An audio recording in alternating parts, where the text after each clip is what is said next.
आज शनिवार के दिन सुनिए शनिवार व्रत का महत्व, पूजन सामग्री, पूजन मंडप तथा शनिवार व्रत कथा। व्रत का महत्व। शनिवार का व्रत शनिदेव की दशा दूर करने के लिए किया जाता है। इस दिन शनिदेव की पूजा की जाती है, जिसमें काला तिल, काले कपड़े, काले उड़द, काले तिल का तेल आदि उपयोग में लाए जाते हैं, क्योंकि शनिदेव को यह बहुत प्रिय है। लोहे के बर्तन में तिल और पैसे रखकर दान किए जाते हैं। शनिवार के दिन बहू को उसके पीहर नहीं भेजा जाता है। चना खाते हैं। इस दिन पीपल के पेड़ की पूजा भी की जाती है। तेल, घी, लकड़ी, कोयला, नमक और लोहे की वस्तु खरीदना उचित नहीं माना जाता है। इस दिन शनि स्त्रोत का पाठ करना लाभदायक सिद्ध होता है। पूजन सामग्री को व्यवस्थित रूप से पूजा स्थल पर जमा कर रख ले, जिससे पूजन में अनावश्यक व्यवधान न हो। यदि इनमें से कुछ सामग्री न जुटा सके तो कोई बात नहीं। जितनी सामग्री सहर्ष जुटा सके उसी से भक्ति भावना से पूजा करें, क्योंकि कहा जाता है भगवान भावना से प्रसन्न होते हैं, सामग्री से नहीं। चौकी, रोली, मौली, अक्षत, दीपक, शुद्ध देशी घी, रुई, धूपबत्ती, फूल, अष्टगंध, अगरबत्ती, कपूर, तुलसी दल, जनेऊ, जल का कलश, प्रसाद के लिए धूपबत्ती, फूल, अष्टगंध, अगरबत्ती, कपूर, तुलसी दल, जनेऊ, जल का कलश, प्रसाद के लिए गेहूं के आटे की पंजीरी, फल, दूध, मिठाई, नारियल, पंचामृत, सूखे मेवे, शक्कर, पान में से जो भी हो सवाया लें। पूजन का मंडप। पूजन को शुरू करने से पहले मंडप तैयार कर लें। सबसे पहले पूजा के स्थान को साफ कर लें। अब पूर्व या उत्तर की ओर मुख कर बैठें। पूजा वाले स्थान को साफ करके चौकी स्थापित करनी चाहिए। चौकी पर शुभ चिन्ह स्वास्तिक बनाएं। चौकी पर साफ लाल रंग का कपड़ा बिछाएं। अब भगवान श्री गणेश एवं भगवान विष्णु की तस्वीर रखें। श्री कृष्ण या सत्यनारायण की प्रतिमा की भी स्थापना कर सकते हैं। अब बाईं ओर दीपक रखें। चौकी के सामने पूजन की थाली व जल भरकर कलश रखें। पूजन की थाली में रोली में से एक स्वास्तिक बनाते हैं। इस थाली में ही फूल, मिठाई, रोली, मौली, सुपारी, पान, चावल, कपूर, धूप, अगरबत्ती, एक दीपक, जल कलश रखें। आइए अब हम शनिवार व्रत की कथा सुनते हैं। नर्मदा नदी के किनारे एक गांव में बहुत ही बड़े साहूकार का परिवार निवास करता था। साहूकार की मृत्यु हो चुकी थी। घर में साहूकारनी तथा उसके दो बेटे और एक बड़ी बहू थी। साहूकारनी का छोटा बेटा मानसिक रोग से ग्रस्त था। उसकी मानसिक स्थिति ठीक नहीं थी। साहूकारनी की बड़ी बहू तारा को विवाह के कई वर्ष बीत गए थे, पर अभी तक उसे संतान नहीं हुई थी। तारा को सदैव यही रहता था कि कहीं उसके पति संतान पाने के लिए दूसरा विवाह न कर लें। यदि उसके पति ने दूसरा विवाह कर लिया तो उसे सौतन का दुख सहना पड़ेगा। उसी डर से तारा ने एक योजना बनाई और उसे अपने घर में काम करने वाली नौकरानी चंदा से अपने देवर चंदन का विवाह कराने के लिए अपनी सास साहूकारनी तथा अपने पति को मना लिया। चंदा स्वभाव से बड़ी ही दयालु तथा कृष्ण जी की भक्त थी। वह बचपन से ही उस साहूकारनी के घर में काम करती थी। उसका अपना कोई नहीं था। अब चंदा का विवाह मानसिक रोगी चंदन से करा दिया गया। कुछ साल बाद चंदा ने एक सुंदर पुत्र को जन्म भी दिया, किंतु चंदा की जेठानी तारा ने चंदा का बच्चा छीन लिया और उसे घर से धक्के मारकर बाहर निकाल दिया और तारा ने अपने पति को भी अपने पक्ष में कर लिया। बेचारा चंदन तो मानसिक रोगी था, वह कर भी क्या सकता था और वह साहूकारनी चाहकर भी कुछ नहीं कर सकी। दरअसल यह तो तारा की चाल थी। उसने तो कभी चंदा को अपनी देवरानी मानी ही नहीं। वह तो सिर्फ चंदा से उसका बच्चा लेना चाहती थी ताकि पाल पोस कर वह अपना नाम दे सके। अब देखिए, चंदा के बार बार रोने गिड़गिड़ाने पर भी तारा नहीं मानी और उसे उस गांव से ही निकाल दिया। अब चंदा गांव गांव भटकने लगी। भटकते भटकते वह श्री कृष्ण जी के एक पुराने मंदिर में पहुंच गई। वहीं पर उसने प्रभु से न्याय की गुहार लगाई। वह अपना सर भगवान की चौखट पर पटकने लगी तथा लगातार ओम कृष्णाय नमः मंत्र का जाप भी करती रही। करुण पुराण न्याय के देवता शनिदेव ने सुनी तथा भगवान श्री कृष्ण ने आदेश से तुरंत चंदा के पास उपस्थित हो गए और साधारण मनुष्य का रूप धारण करके उसे अपने पाप को और कष्ट न पहुंचाने के लिए कहा और कहा कि हे बहन, तुम श्री कृष्ण के ऊपर विश्वास रखो और ओम कृष्णाय नमः मंत्र का जाप करती रहो। तुम्हारा अवश्य ही कल्याण होगा। तुम्हें जो भी दुख है सब भगवान श्री कृष्ण हर लेंगे और शनिदेव की कृपा से तुम्हारा मंगल होगा। यह सुनकर चंदा भगवान श्री कृष्ण जी की आराधना में लग जाती है। शनिदेव का ध्यान करते हुए ओम कृष्णाय नमः मंत्र का जाप करने लगती है। अब शनिदेव एक साधु का बेस बदलकर साहूकारनी के घर पहुंच गए और अलख जगाने लगे। तब घर से बाहर साहूकारनी निकली और उसने भिक्षा देकर उन्हें प्रणाम किया। तब साधु रूपी शनिदेव ने कहा कि हे देवी, मैंने सुना है आपके घर में कोई मानसिक रोगी है।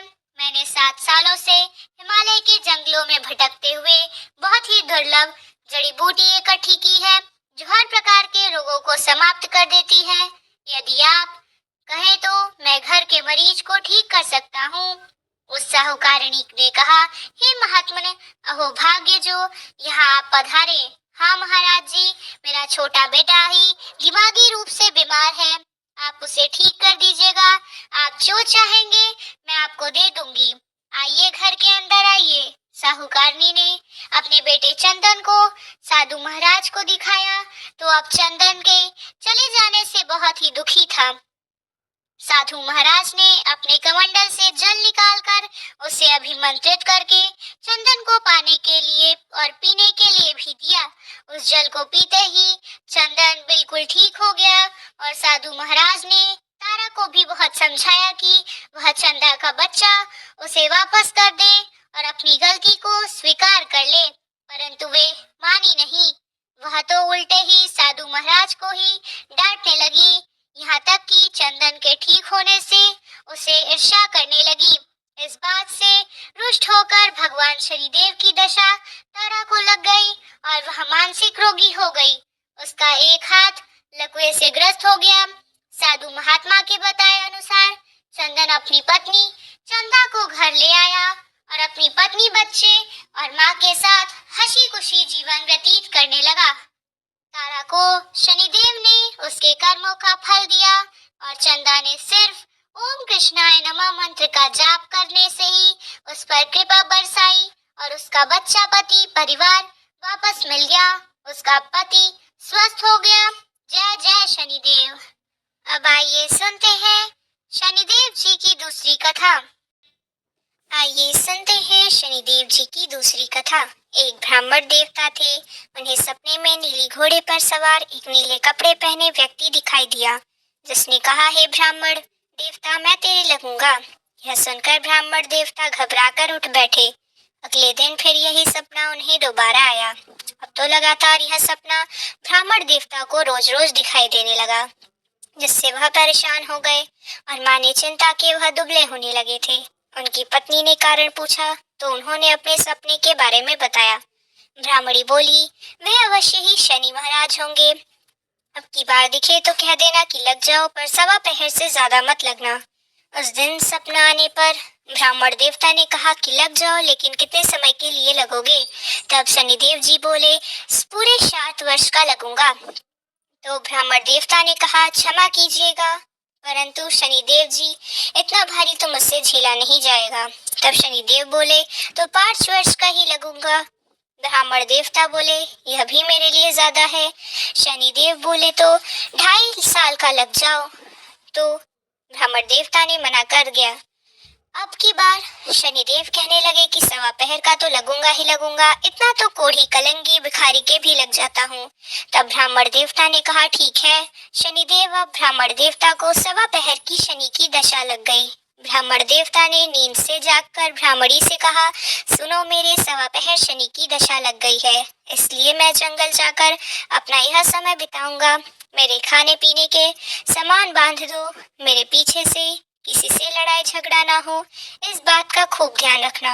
और घर में ही ज्यादातर रहना, बच्चों का भी ध्यान रखना। इस 1.25 के कोई भी अगर तुम्हें गाली भी दी तो चुपचाप सुन लेना, बहस मत करना। यह सारी बात समझा बुझाकर ब्राह्मण देवता जंगल की ओर चले गए। जंगल में जाकर वह एक पीपल के पेड़ के नीचे बैठ गए और हनुमान जी का पाठ करने लगे। एक पहर बीत गया। ब्राह्मण देवता ने सोचा कि बाकी बचा हुआ समय भी रास्ते में ही बीत जाएगा, इसलिए वह वहां से उठकर चल पड़े। रास्ते में एक बाड़ी में मतीरे लगे देखे तो माली से एक मतीरा खरीदा, पोटली में बांधा और आगे बढ़ गए। आगे जाकर एक आदमी मिला जो कि वास्तव में ही शनिदेव जी थे। ब्राह्मण से पूछा, पोटली में क्या है? तो उसने कहा, मतीरा है। शनिदेव जो एक साधारण व्यक्ति के रूप में थे, वे बोले, दिखाओ। ब्राह्मण ने पोटली खोली तो उसमें मतीरे की जगह राजकुमार का कटा हुआ खून से लथपथ सिर दिखाई दिया। यह देखकर ब्राह्मण देवता तो घबरा गए। शनिदेव ब्राह्मण देवता को राजा के पास ले गए और कहा कि राजन, इस ब्राह्मण ने तो राजकुमार की हत्या कर दी है। इसके पास पोटली में राजकुमार का ही सिर है। राजा ने कहा कि मैं यह नहीं देख सकता, इस ब्राह्मण को सूली पर चढ़ा दो। इधर पूरे राजमहल में एकलौते राजकुमार की हत्या का दुखद समाचार फैल गया और हाहाकार मच गया। ब्राह्मण देवता को सूली पर चढ़ाने से पहले पूछा गया कि अगर कोई उनकी आखिरी इच्छा हो तो वह बताएं। ब्राह्मण देवता ने सोचा कि किसी न किसी तरह 1.25 तो पूरा करना ही होगा। उन्होंने कहा कि वह रोज बालाजी की कथा सुनते हैं, मरने से पहले अंतिम बार बालाजी की कथा सुनने चाहते हैं। तब ब्राह्मण देवताओं को कथा सुनाने का प्रबंध किया गया। कथा कहते कहते 1.25 बीत गया। शनि की दशा टल गई और दशा टलते ही राजकुमार शिकार खोलकर खेलकर राजमहल से उसकी ओर लौटता हुआ दिखाई दिया। राजकुमार को इस तरह स्वस्थ आता देखकर राजा हैरान होकर बहुत प्रसन्न हुआ, लेकिन अगले ही क्षण राजा को एहसास हुआ कि उसने तो एक ब्राह्मण को सूली पर चढ़ाने का आदेश दे दिया है। वह ब्राह्मण तो निर्दोष है और किसी ब्राह्मण की हत्या का उस पर पाप लगेगा, दोष लगेगा।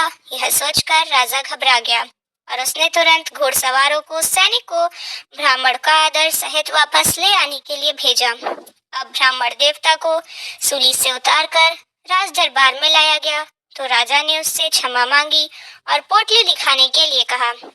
अब की बार ब्राह्मण देवता ने पोटली खोली तो उसमें तो मदिरा था। राजा ने इन सब के बारे में पूछा तो ब्राह्मण देवता ने बताया, राजन, मुझे 1.25 की शनीश्वर की दशा लगी है और इसी कारण यह सारा तमाशा भी हुआ है। राजा ने पूछा, हे ब्राह्मण, यह दशा कैसे टलती है? तब ब्राह्मण देवता ने कहा, राजा या सेठ के लगे तो काला हाथी या काला घोड़ा दान करें, गरीब के लगे तो पीपल की पूजा करें। तब बोले, सम शनीश्वर कहिए, जाके पाप सदा ही पढ़िए, शनिदेव जी की कहानी सुने, तिल का तेल और काला उड़द दान दे, काले कुत्ते को तेल से चुपड़ी रोटी खिलाए और शनीश्वर की दशा उतार दे। राजा ने ब्राह्मण देवता को मछड़ा वापस करके दे दिया और घर जाकर ब्राह्मण देवता ने मछड़ा काटा तो उसमें बीज की तरह हीरे मोती निकले। यह देखकर ब्राह्मणी ने पूछा कि यह कहाँ से लाए? आप तो कह रहे थे कि शनि की दशा लगी है। ब्राह्मण देवता ने बताया, भाग्यवान, जब दशा लगी थी तो यही मदिरा राजकुमार का सिर बन गया था। उतरती दशा के शनिदेव जी निहाल कर गए हैं हमें। हे शनिदेव जी, जैसे ब्राह्मण ने शनिदेव की दशा लगी वैसे किसी को न लगे, आप सब पर अपनी कृपा बनाए रखें। सभी प्रेम से बोलिए, शनिदेव जी की जय। इसी प्रकार से शनिदेव जी की कथा समाप्त होती है। अगर आपको यह वीडियो पसंद आई हो तो वीडियो को लाइक और चैनल को सब्सक्राइब कीजिएगा और कमेंट में जय शनिदेव जरूर लिखिएगा।